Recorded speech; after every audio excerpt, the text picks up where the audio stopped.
1980, Long Beach Arena. Las 3.000 plazas sentadas se llenaron hasta el borde para la final de peso pesado de los campeonatos internacionales de karate. En el mismo torneo en el que Chuck Norris se hizo famoso en los años 60, Chuck Norris estaba sentado en la primera fila, con una chaqueta deportiva azul marino oscuro y pantalones grises, con las manos entrelazadas sobre las rodillas. Tenía 40 años, 6 veces campeón del mundo, que 6 años antes se había retirado de las competiciones. Las 3.000 personas aplaudieron cuando se leyó su nombre antes de la final. Chuck Norris solo asintió una vez con la cabeza y volvió a sentarse. Nadie en la arena sabía que iba a ser testigo de la historia. No sabían que el ganador de la final de peso pesado, después del gong, se acercaría al micrófono y delante de 3.000 personas lanzaría un desafío a Chuck Norris. Se llamaba Dolph Lundgren. Tenía 22 años, medía 6 pies 5 pulgadas de altura, pesaba 245 libras, era el actual campeón de Europa de Kyokushin, invicto desde hacía 2 años en competiciones de full contact.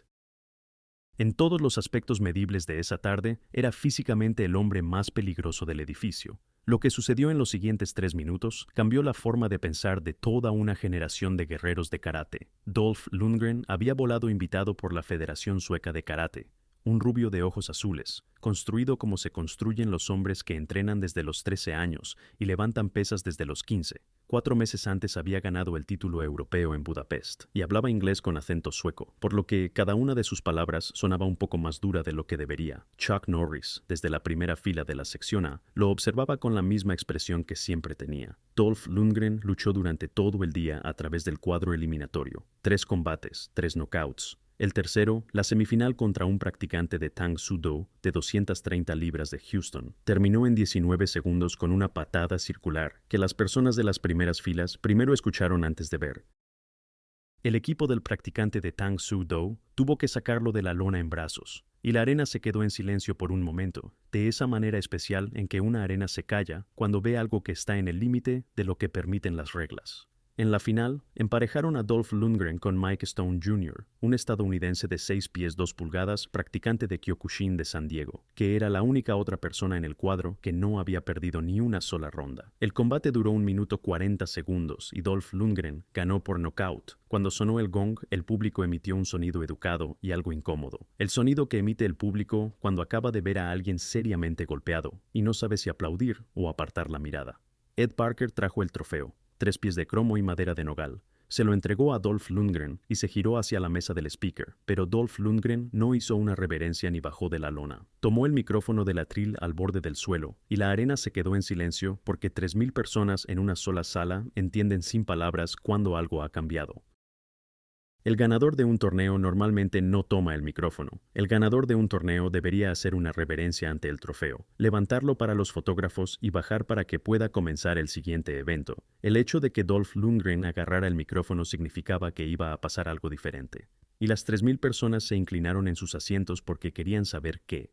Su voz resonó por los altavoces. Primero agradeció a Ed Parker, agradeció a la Federación Sueca de Karate, agradeció a los anfitriones estadounidenses por la invitación. Durante unos 45 segundos dijo las cosas correctas y luego dijo algo distinto. Dijo que en Suecia y Europa luchan full contact, en cada combate, en cada entrenamiento, con golpes reales, patadas reales y lucha real. Dijo que lo que había visto en América en los torneos en los que había participado esa semana era algo diferente. Había visto karate de puntos, había visto torneos en los que los árbitros detenían la pelea porque alguien había tocado a alguien, y dijo que eso no era lucha, eso era baile. El nivel de ruido en la arena cambió.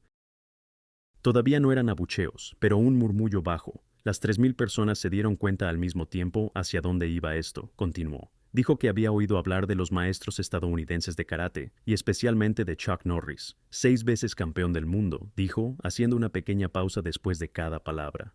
Dijo que había visto las películas de Chuck Norris. La semana pasada había visto The Octagon y era muy bonito, muy hollywoodense. La pausa surtió efecto. Las películas, dijo, no son lucha, y 6 torneos de karate de puntos, donde tocas a un hombre y el árbitro dice, ¡Stop! Eso no son 6 torneos de lucha real. Luego se giró y no tuvo que buscar a Chuck Norris, porque sabía exactamente dónde estaba sentado Chuck Norris desde que salió a la final. No señaló la sección, sino al hombre, y dijo, Chuck Norris, estás aquí. Yo estoy aquí. Tengo el trofeo. Tengo 22 años, soy campeón de Europa de Full Contact y creo que incluso una ronda es demasiado para ti. Te doy 3 minutos. Baja aquí. Muéstrales a 3.000 personas qué es el verdadero karate estadounidense.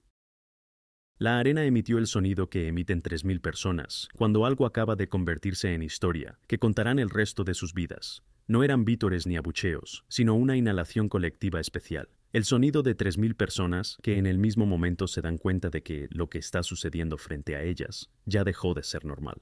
Ed Parker ya se había movido por la lona, con la cara de un organizador de torneo que ha perdido el control de su evento. Bob Wall se inclinó y le dijo algo en voz baja y urgente al oído de Chuck Norris. Las cámaras del fondo de la arena se dirigieron a la primera fila de la sección A. Todos en el edificio se giraron hacia el hombre de la chaqueta deportiva azul marino oscuro que estaba sentado con las manos entrelazadas sobre las rodillas. Chuck Norris no se movió. Su rostro no cambió. Miraba a Dolph Lundgren como miraba todo en la arena de artes marciales, sin sorpresa. Le dijo algo en voz baja a Bob Wall y solo Bob Wall lo oyó. Dijo, «Ya ha perdido, solo que todavía no lo sabe». Luego se levantó. El ruido en la arena subió más alto que nunca cuando Chuck Norris se levantó, y luego se quedó completamente en silencio cuando cruzó la baja barrera entre la sección A y el suelo de competición. La arena se cayó de esa manera en que las arenas se callan cuando está ocurriendo algo que nadie quiere interrumpir con sonido. Caminó por la lona con su chaqueta deportiva azul marino oscuro y pantalones grises, sin gi, sin cinturón, con zapatos de calle. Se detuvo en el borde de la zona de combate, se quitó la chaqueta, la dobló una vez y se la entregó al oficial del torneo. Debajo llevaba una simple camiseta blanca. Se quitó los zapatos y los colocó junto al oficial. Descalzo, con pantalones grises y camiseta blanca, caminó hasta el centro de la lona. Se detuvo a 8 pies de Dolph Lundgren, miró hacia arriba porque Dolph Lundgren era 7 pulgadas más alto, y esperó. Ed Parker llevaba el tiempo suficiente en las artes marciales como para saber que algunos desafíos emitidos delante de 3.000 personas no se pueden ignorar sin consecuencias. Se acercó al micrófono. Dijo, «Damas y caballeros, demostración no planificada, 3 minutos, una ronda, full contact. Dolph Lundgren, campeón de Europa de Kyokushin contra Chuck Norris». El ruido del público se duplicó. Parker levantó la mano. Dijo, «¡Luchen!». Dolph Lundgren avanzó inmediatamente hacia adelante, como avanzan los practicantes de Kyokushin, directo. Patada frontal con todo su peso detrás. La misma patada que terminó la semifinal en 19 segundos. Chuck Norris ya no estaba allí. Entró en un ángulo de 45 grados dentro del alcance de la patada antes de que la pierna de Dolph Lundgren llegara al lugar donde había estado Chuck Norris. Su patada trasera ya estaba lista antes de que el pie de Dolph Lundgren volviera a tocar la lona. No lo derribó. Retrocedió. Los siguientes 90 segundos fueron una caza de Dolph Lundgren y una lectura de Chuck Norris. Dolph Lundgren lanzaba todo lo que le había funcionado durante 2 años en Europa. Patada frontal circular, patada trasera giratoria, combinación golpe-golpe patada baja que había terminado la semifinal. Ninguno aterrizó limpio. Chuck Norris bloqueaba las patadas bajas con las espinillas, sin retroceder. Evitaba los golpes girando los hombros quizás 4 pulgadas. No se dio nada. 1 minuto 30. Dolph Lundgren jadeaba. Chuck Norris no. Las 3.000 personas en la arena pasaron de la sorpresa al silencio y luego se inclinaron hacia adelante. Miraban a un maestro retirado de 40 años con camiseta blanca y pantalones grises, que parecía que el campeón de Europa, de 22 años, estaba luchando bajo el agua. Los árbitros al borde de la lona dejaron de fingir que tomaban notas. Solo miraban. Lo que las personas más experimentadas del edificio veían era algo que requiere años de entrenamiento para ver claramente. La lucha no es solo 2 hombres golpeándose mutuamente. La lucha es negociar la distancia. Cada arte marcial en la Tierra asume ciertas premisas sobre a qué distancia se desarrollará la pelea. El Kyokushin asume que la pelea estará cerca, donde los golpes, rodillas y patadas circulares a la altura del pecho y la cabeza pueden aterrizar con todo el peso del cuerpo. Chuck Norris pasó 40 años desarrollando el control de la distancia, que está exactamente medio paso fuera del alcance del Kyokushin. Control de ese rango en el que una patada lateral o trasera pasa por el hueco antes de que cualquier combinación de Kyokushin pueda cerrarlo. Las 3.000 personas en la arena miraban a un hombre que había pasado toda su vida poseyendo exactamente ese hueco y demostrando cómo se ve poseerlo contra un hombre que tiene que cerrar el hueco para que cualquier cosa que sepa funcione. 2 minutos. Dolph Lundgren decidió hacer una patada retenida, pierna izquierda, patada circular, a la altura de la cabeza, la misma patada que terminó al practicante de Tang Soo Do de Houston. Chuck Norris no se agachó, entró en ella. Agarró la pierna de Dolph Lundgren por el tobillo con la mano izquierda, mientras aún estaba extendida. Bajó su propio peso y con una patada lateral barrió la pierna de apoyo de Dolph Lundgren por detrás de la rodilla. Dolph Lundgren cayó de espaldas, fuerte, con el sonido que hace un cuerpo de 245 libras cayendo desde 3 pies sobre la lona. Chuck Norris ya había retrocedido, con las manos abiertas a los lados. No había lanzado ni un solo golpe en 2 minutos. Dolph Lundgren se levantó. Las 3.000 personas en la arena hicieron ruido. Avanzó de nuevo hacia adelante, ahora más furioso, más rápido. Su técnica empezó a desmoronarse, como se desmorona la técnica cuando se humilla a un guerrero y trata de compensarlo. Cruzado derecho, Chuck Norris lo evitó. Gancho izquierdo, Chuck Norris lo evitó. Rodillazo. Chuck Norris lo bloqueó con su propia rodilla, el único contacto real que inició en todo el encuentro, y el sonido del choque de 2 rodillas fue lo más ruidoso en la arena durante medio segundo. Dolph Lundgren se tambaleó un paso hacia atrás. 2 minutos 30. Chuck Norris durante 2 minutos y medio no había lanzado ni un solo golpe ni patada. Ahora lanzó uno solo, patada lateral derecha. Esa patada con la que ganó 6 campeonatos del mundo. Esa patada por la que era conocido desde principios de los años 60. En el último momento la retiró. El pie aterrizó plano en la parte superior del GI de Dolph Lundgren, más con la fuerza de un fuerte empujón que de un golpe. Pero Dolph Lundgren ya se estaba moviendo hacia adelante cuando aterrizó, su propio peso comprometido en el paso que Chuck Norris había leído 3/4 de segundo antes de que Dolph Lundgren comenzara a ejecutarlo. La pierna empujadora de Chuck Norris, más el propio impulso de Dolph Lundgren hacia adelante, más exactamente el ángulo equivocado respecto al centro de gravedad de Dolph Lundgren, fueron suficientes. Dolph Lundgren cayó sobre una rodilla. No cayó por la fuerza del golpe, cayó por la geometría. Un contacto de un solo punto redirigió 245 libras de movimiento hacia adelante, exactamente en el ángulo en el que 245 libras de movimiento hacia adelante no podían permanecer de pie. Se quedó sobre una rodilla, miró hacia arriba. Chuck Norris ya se había girado parcialmente y regresaba al centro de la lona. Se detuvo, se giró de nuevo, extendió la mano hacia abajo en dirección al hombre en el suelo. Sonó el gong. 3 minutos. Dolph Lundgren aceptó la mano. Chuck Norris lo levantó. Se quedaron uno frente al otro en el centro de la lona. Las 3.000 personas los miraban y no emitieron ningún sonido. Chuck Norris dijo algo. Lo dijo lo suficientemente bajo como para que solo Dolph Lundgren y el árbitro lo oyeran. El árbitro más tarde le dijo a la gente que Chuck Norris le dijo algo a Dolph Lundgren que estaba destinado a Dolph Lundgren, no al edificio, y que él, el árbitro, no lo repetiría. Lo que sabemos que Chuck Norris dijo, porque el propio Dolph Lundgren describió más tarde su esencia, sonaba más o menos así. Serás uno de los mejores del mundo. Dijo, ya lo eres ahora. Dijo, el día en que dejes de hablar del hombre que está frente a ti y empieces a observarlo. Ese es el día en que llegarás allí. Asintió una vez con la cabeza. Tomó la chaqueta del oficial del torneo. Tomó los zapatos y los llevó en la mano izquierda. Descalzo bajó de la lona con pantalones grises. Las 3.000 personas en la arena se levantaron. No vitorearon. Aplaudieron. Un aplauso especial del público que acababa de entender. Había visto a un maestro, no a un guerrero. Los aplausos continuaron mientras Chuck Norris cruzaba el suelo de la arena y desaparecía en el túnel que llevaba a los bastidores. Continuaron un rato después de su partida. Entre bastidores, Dolph Lundgren se sentó en un banco de madera. Ed Parker le trajo un vaso de papel con agua. No hablaron mucho tiempo. Chuck Norris ya había abandonado la arena. Salió por una salida lateral al estacionamiento y condujo solo a casa en Ventura Boulevard, en el mismo coche con el que había llegado. No hubo conferencia de prensa, no hubo declaración. A la mañana siguiente, la sección de deportes del Los Angeles Times dedicó 4 líneas a la demostración en la 7ª página, de las cuales 2 estaban equivocadas. El reportero del Times no estaba ringside. Envió el reporte por teléfono desde la cabina de prensa durante la final de peso pesado. Sin embargo, la historia se difundió, como se difunden este tipo de historias.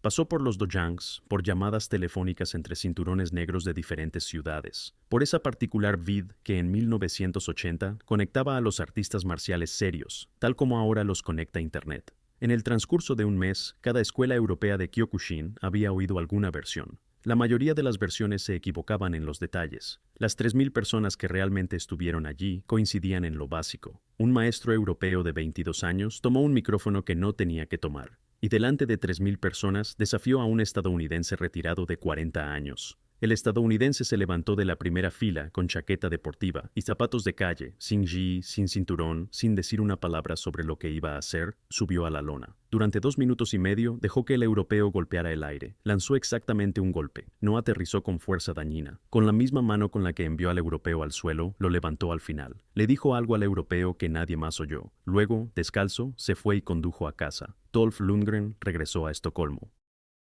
En 1981 defendió su título europeo. En 1982 terminó su carrera competitiva. Se convirtió en guardaespaldas de Grace Jones en Nueva York. Gracias a una beca Fulbright fue al MIT a estudiar ingeniería química. En 1985 consiguió el papel de Ivan Drago en Rocky IV y el mundo conoció su nombre. Durante muchos años no habló públicamente de lo que sucedió en Long Beach. Cuando hablaba de ello, lo hacía como un hombre sobre un evento que le enseñó algo que de otra manera no podría haber aprendido. Chuck Norris nunca habló de ello. Tenía una regla de sus tiempos de torneos. No comentaba combates cerrados. La regla decía que el encuentro contiene lo que contiene y hablar de algo más después diluye lo que sucedió. Se mantuvo fiel a esa regla hasta el final de su vida. A menudo le preguntaban sobre la demostración de Long Beach. Siempre respondía lo mismo. Sonreía ligeramente y decía que recordaba el torneo. Decía que Dolph Lundgren era un excelente joven guerrero. Luego cambiaba de tema. 46 años después, en marzo de 2026, Chuck Norris falleció a los 86 años.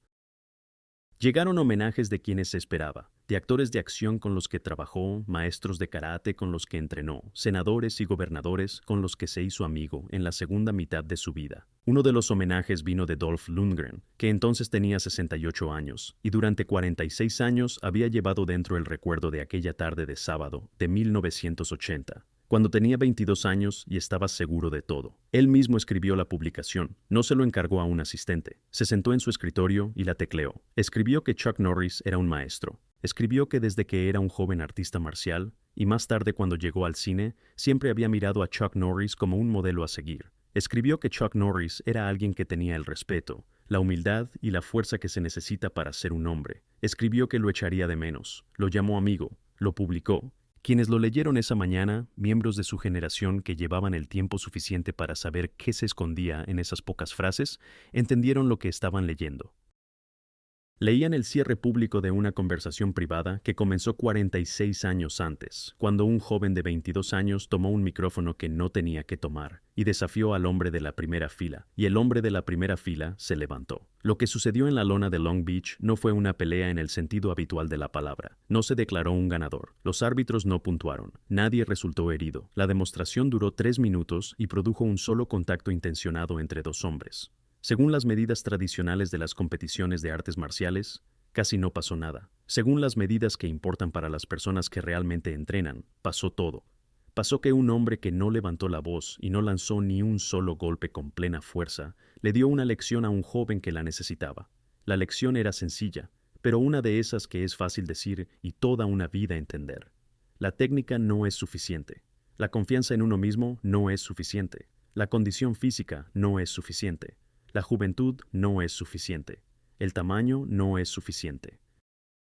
Al final necesitas lo que tenía el hombre mayor y que el más joven aún no había construido, la capacidad de ver lo que está realmente delante de ti, en lugar de lo que decidiste que estaría delante de ti. El hombre más joven subió a esa lona viendo a una estrella de cine de 40 años en pantalones. El hombre mayor subió viendo a un joven de 22 años que ya era excelente y sería aún mejor. Solo uno de ellos estaba mirando lo que realmente había allí. Todo el encuentro se contenía en ese hecho, y todo el encuentro se desarrolló exactamente como ese hecho requería. Las 3,000 personas de la Long Beach Arena, aquella tarde de sábado, regresaron a casa y contaron a sus esposas, esposos y compañeros de entrenamiento lo que habían visto. La historia se difundió más, cambió de forma en el viaje. En algunas versiones creció, en otras se redujo, perdía un detalle y añadía otro. En todas las versiones, la cosa básica siempre era la misma. Había un hombre que estaba sentado en silencio en la primera fila. Se levantó cuando se usó su nombre de la manera incorrecta.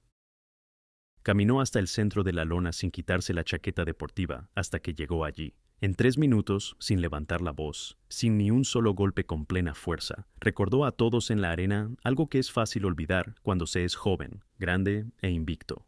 La diferencia entre luchar contra un hombre y mirar a un hombre es la diferencia entre la derrota y la victoria. Cualquiera que esté dispuesto a subir a la lona un sábado por la tarde, delante de 3,000 personas que saben lo que están mirando, puede descubrir esa diferencia.